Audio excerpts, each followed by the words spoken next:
Skulum þátta áfram í 2 sviga.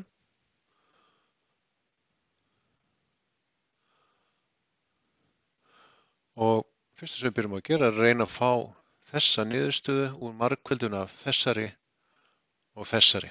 Og x sinnum x er x í öðru.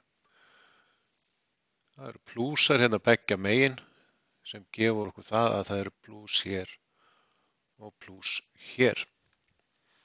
Næsta skref er að athuga með möguleg margfeldi fyrir 25. Það er 1 sinnum 25 og svo er það 5 sinnum 5. Og eftir það þá þurfum við að athuga hvað af þessum talnabörum myndi mögulega gefa okkur 10 ef við myndum leggja þessa tölu saman til dæmis. Svona og svona. Það er greinlegt að þessi hérna samlagning myndi gefa okkur 10 og þess vegna ætlum við að setja 5 beggja megin.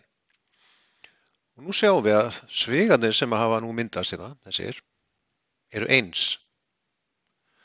Þannig að það er alveg vani að skrifa svarið þá x plus 5 í öðru veldi.